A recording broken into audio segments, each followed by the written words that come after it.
Ito na yung niluluto natin. Salmon head and salmon belly sa miso.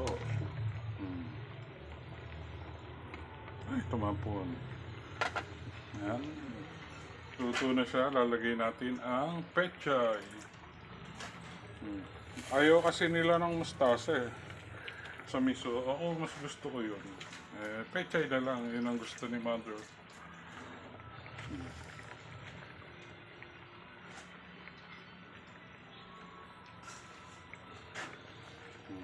Ayan. Sinigang sa miso.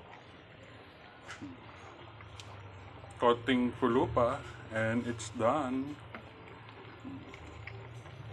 Sarap na naman ang kainan. Alam nyo na.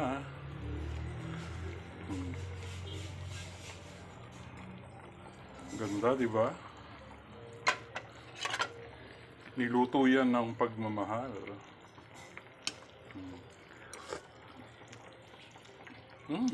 Sarap. Konting asin. Kuha tayo asin.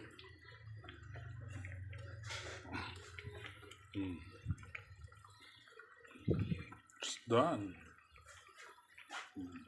Bye-bye.